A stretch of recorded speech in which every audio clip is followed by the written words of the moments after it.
Hello, what's up guys? My name is Syed Ali Reza Naqvi and today you are watching my YouTube channel Make Code Easier। तो okay guys, बताना चाहूँगा कि आज हम formatting text और styling text के बारे में पढ़ने वाले हैं, जिसके अंदर से मैंने पिछली वीडियो में आपको बताया था कि हेडिंग टेक्स्ट क्या होते हैं और हेडिंग किस तरह की होती हैं और कितनी किस्म की होती हैं। तो आज हम देखेंगे पैराग्राफ कि पैराग्राफ क्या होते हैं। तो मैं बताना चाहूँगा कि पैराग्राफ को हम शॉर्ट में पी लिखते हैं, यानी हम पैराग्राफ को पी से रिप्रेजेंट करते हैं। हमारे पास एक और टैग होता है जो पैराग्राफ के अंदर ही स्टाइलिंग टेक्स्ट के लिए काम किया जाता है। जब हम टेक्स्ट की स्टाइलिंग करते हैं तो हम इसे यूज़ करते हैं। तो एक इटैलिक होता है, इसे आई से हम रिप्रेजेंट करते हैं, और फिर हमारे पास एक और होता है एम्फेसाइज, और ये ईएम से हम रिप्रेजेंट करते हैं। जब हम किसी भी टेक्स्ट को हाईलाइट करना चाहेंगे, कोई टेक्स्ट हो जैसे कि, तो हम उसे दिखाना चाहते हैं कि वो हाईलाइट हो, तो हाईलाइट करने के लिए हमारे पास दो टैग होते हैं, एक स्ट्रॉन्ग, दूसरा हमारे पास बोल्ड होता है। जो स्ट्रॉन्ग टैग होता है उसे हम इसी तरह स्ट्रॉन्ग में ही लिखते हैं, इसका शॉर्ट कुछ नहीं होता। और हमारे पास जो बोल्ड होता है हम उसे बी से रिप्रेजेंट करते हैं। इसके बाद हमारे पास एक और टैग होता है जो है लाइन ब्रेक्स के काम आता है। जब भी हम किसी लाइन के अंदर ब्रेक चाहते हैं कि एक ब्रेक हो, मतलब उसके अंदर गैप हो जाए एक लाइन हट के, तो हमारे पास ब्रेक ना लिख के हम बी आर लिखते हैं। बी आर का मतलब ब्रेक होता है, ये ब्रेक टैग आता है जिसकी वजह से हम ब्रेक देते हैं। ओके गाइज, हम इसे अपनी रियल कोडिंग में देखते हैं कि कैसे हम इसे अपनी रियल कोडिंग में यूज़ कर सकते हैं। तो ओके गाइज, मैं बताना चाहूँगा कि हमने यहाँ पे बेसिक सिंटैक्स पहले से ही लिखा हुआ है और हम इसे बॉडी में लिखेंगे ताकि हमें ब्राउज़र की स्क्रीन पे शो हो सके। तो यहाँ पे मैं पी टैग लेता हूँ। पी टैग मतलब पैराग्राफ होगा, और इसी को ही मैं फॉरवर्ड स्लैश लगा के इसे क्लोज़ करूँगा।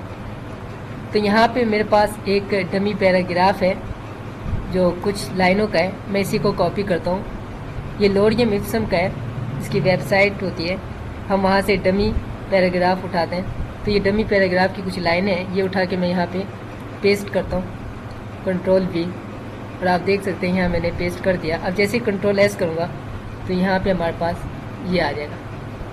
अच्छा, पैराग्राफ कुछ ख़ास नहीं होता, ये प्रैक्टिस के लिए हम यूज़ करते हैं, तो इसमें कुछ ख़ास नहीं लिखा हुआ।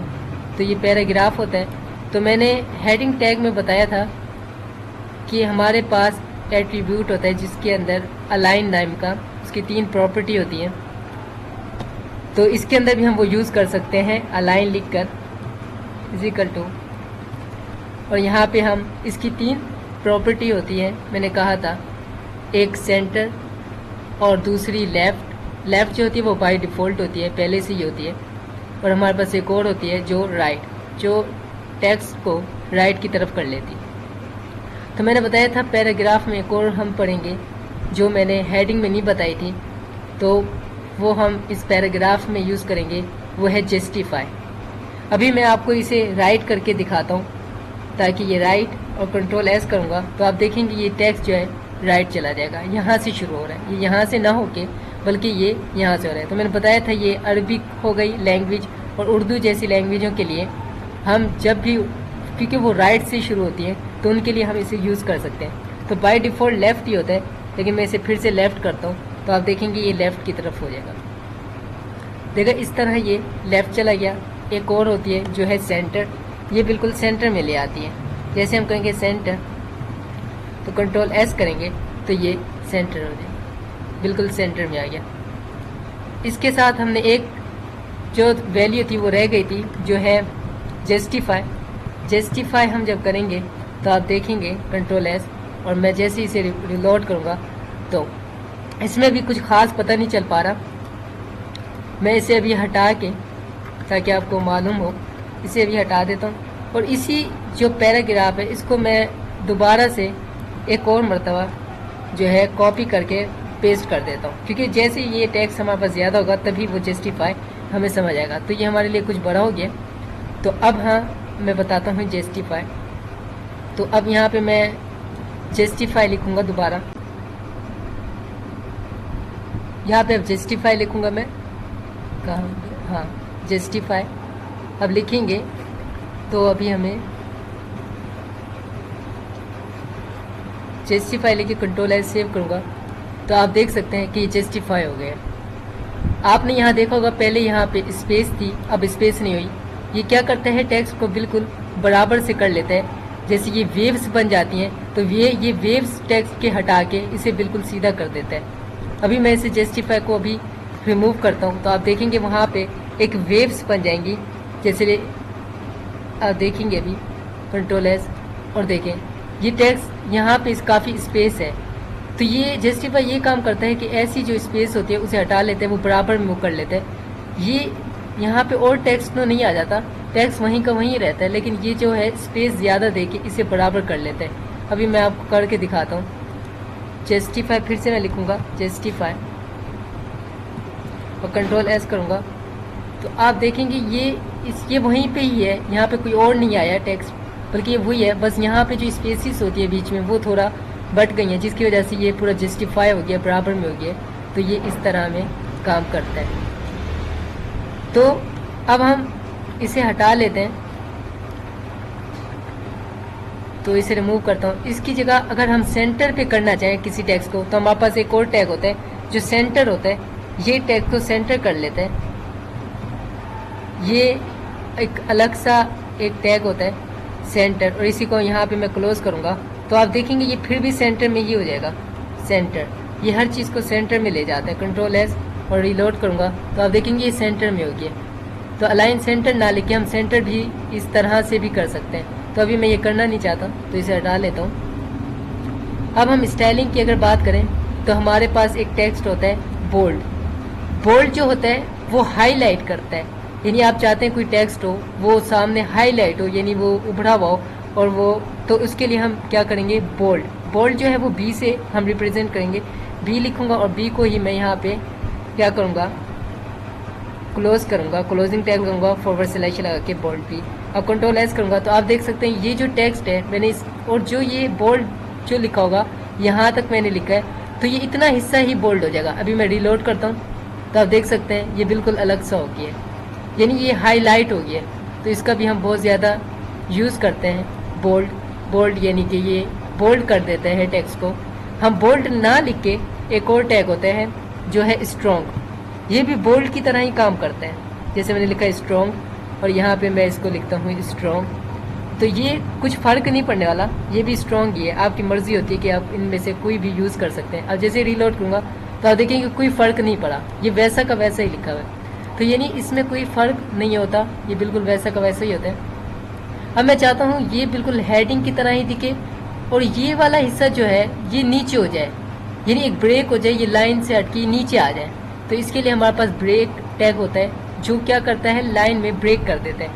मैं इधर ब्रेक टैग लिखता हूँ, मैं आपको दिखाता हूँ। यहाँ पे मैं टैग लिखता हूँ ब्रेक। ब्रेक को हम BR से लिखेंगे ब्रेक, और ये इसका क्लोजिंग टैग नहीं होता, ये ओपनिंग टैग ही होता है, एक ही टैग होता है, इसका क्लोजिंग नहीं होता। हम इसे सेल्फ क्लोजिंग भी कर सकते हैं, ऐसे इस पे हम फॉरवर्ड स्लैश लगा के और ये आगे लगाते हैं। जैसे ही फॉरवर्ड स्लैश करूँगा, कंट्रोल एस करूँगा, तो आप देखेंगे यहाँ पे एक ब्रेक आ गया। देखा, ये यहाँ से लाइन उठ के नीचे चली गई, यानी एक ब्रेक आ गया। तो इस तरह ये ब्रेक टैग वर्क करते हैं। अगर मैं फॉरवर्ड स्लैश हटा दूँ तो भी ये वर्क करेगा। देखें ये अभी भी वैसे ही काम कर रहे हैं, तो इसमें कुछ फ़र्क नहीं आया। तो ये ब्रेक टैग इस तरह से हम यूज़ करते हैं। इसके हट के अलावा एक और होता है इटैलिक। इटैलिक जो होता है ये स्टाइल करता है। जैसे कि मैं इसी हेडिंग को ही थोड़ा चाहूँ, या मैं ये ना करके मैं नीचे वाला चाहता हूँ कि ये जो चीज़ जगह है यहाँ से लेके यहाँ तक का हिस्सा इटैलिक हो जाए। तो हमारे पास एक टैग होता है इटैलिक, आई से हम रिप्रेजेंट करते हैं, आई से, और ये मैं चाहता हूँ इतना जो टैग्स है ये इटैलिक हो जाए। तो यहाँ पे मैं इसे क्लोजिंग टैग लगाऊंगा और कंट्रोल एस करूँगा, तो आप देखेंगे कि ये जैसे ये थोड़ा क्या होगा, थिन, और ये आर में थोड़ा चला जाएगा, ये इटैलिक हो जाएगा। देखा, ये इस टैग से बहुत अलग है, तो ये बिल्कुल इटैलिक हो गया है एक डिज़ाइन में। तो ये स्टाइलिंग के लिए भी हम काम कर सकते हैं और यूज़फुल है। अच्छा, अब मैं ये ना करके आई को हटा के यहाँ पे मैं EM भी लगा सकता हूँ। ये भी बिल्कुल इटैलिक की तरह ही काम करेगा, यानी इसमें कुछ फ़र्क नहीं आता। यहाँ पे मैं लगा देता हूँ, आई को हटा के सेल्फ क्लोजिंग में भी EM लगाता हूँ। अब सेल्फ क्लोजिंग में EM लगाया तो ये इसमें कुछ फ़र्क नहीं आने वाला। जैसे वो इटैलिक था, ये भी वैसे का वैसे ही लिखा रहेगा। देखा, जैसे हमने बोल्ड में देखा था तो इसमें कोई फ़र्क नहीं आया। तो ये इटैलिक के लिए हम ये वाला भी टैग यूज़ कर सकते हैं। इसके बाद हमारे पास एक और टैग होता है, एक और, वो अंडरलाइन होता है। हम उसे U से रिप्रेजेंट करते हैं। U लिखेंगे यानी उसकी शॉर्ट फॉर्म U होगा, और जहाँ तक हम उसको U को के अंदर जितना भी हम वर्ड लिखेंगे वो अंडरलाइन में आ जाएगा। जैसे मैं चाहता हूँ ये जो मैंने हेडिंग लिखी है ये अंडरलाइन में हो जाए, तो यहाँ पे मैं U लिखूँगा और इसी को ही मैं यहाँ से इतना क्लोज करता हूँ। तो आप देखेंगे कि ये हेडिंग के अंदर जो ये अंडरलाइन आ जाएगी। मैं क्लोज करता हूँ, Ctrl+S और रीलोड करूँगा तो आप देख सकते हैं कि ये क्या हुआ, सब में हो गया है। तो मैं देख लेता हूँ, शायद मैंने कोई मिस्टेक कर दी है कि क्यों हो रहा है। इसे मैं थोड़ा स्मॉल करता हूँ ताकि मुझे पता चल सके क्या हुआ है। तो UL लिख दिया है मैंने यहाँ पे, जबकि ये UL नहीं है, ये सिर्फ अंडरलाइन है। तो ये U से होता है, जिसकी वजह से ये सब पे हो रहा था। तो हमारी एक सिंटैक्स एरर की वजह से तो ये चेंज हो गया। अब देखें यहाँ से हट गया है। अब ये सीधा अंडरलाइन जो है ये यहाँ पे आपको दिखाई दे रहा है। तो ये U जो होता है अंडरलाइन के लिए हम यूज़ करते हैं। इसी तरह हमारे पास एक और टैग होता है, उसकी बात करूँ तो मैं, जैसे कि आप चाहते हैं कि कोई केमिस्ट्री का फॉर्मूला लिख रहे हैं, तो जैसे आपने लिखा है H2O लिखा, आपको पता है ये वाटर का है, हाइड्रोजन और ऑक्सीजन। तो अगर मैं Ctrl+S करूँगा तो आप देखेंगे कि ये ऐसे ही लिखा है, लेकिन मैं चाहता हूँ कि ये जो 2 है वो नीचे हो जाए, जैसे लिखा हुआ होता है उसी तरह हो जाए। तो इसके लिए हमारे पास एक और टैग होता है, जिस चीज़ को हम चाहते हैं कि नीचे हो जाए तो उसके लिए हम सब टैग इस्तेमाल करते हैं। सब SUB, ये सब स्क्रिप्ट होता है, इसकी शॉर्ट फॉर सब कहेंगे। और इसे मैं जितनी चीज़ को हम नीचे ला जाना चाहते हैं, मैं 2 को नीचे ले जाना चाहता हूँ तो यहाँ पे मैं इसे क्लोज करूँगा। जितनी चीज़ को हमने नीचे लाना है उतनी चीज़ को ही हमने वहीं पे ही क्लोज कर देना है। Ctrl+S करूँगा, अब जैसे ही करूँगा तो आप देखेंगे 2 नीचे हो गया। तो ये सब स्क्रिप्ट टैग है, ये हम केमिस्ट्री की कोई फॉर्मूलेज इनके लिए हम यूज़ कर सकते हैं। यूँ ना करके ये मैथ में भी बहुत ज़्यादा हम यूज़ कर सकते हैं। इसी तरह हम एक और होता है कि हम यूँ चाहता हूँ कि मैं जैसे कि x की वैल्यू 2 हो, तो ये 2 ऊपर होना चाहिए। ये जैसे मैंने Ctrl+S किया तो आप देखेंगे ये बिल्कुल 2 बराबर में है, लेकिन मैं चाहता हूँ ये छोटा सा ऊपर में हो। तो इसके लिए हमारे पास एक और टैग आता है, जैसे मैं चाहता हूँ 2 ऊपर हो तो इसके लिए होता है हमारे पास सुपर टैग। यहाँ पे मैं लिखूँगा सुपर का SUP लिखूँगा, और ये सुपर स्क्रिप्ट होता है, और यहाँ पे लिखूँगा SUP। अब जैसे मैं एक मिनट मैं इसे क्लोज कर लेता हूँ, वरना Ctrl+S करूँगा, अब रीलोड करूँगा तो आप देखेंगे ये ऊपर चला गया।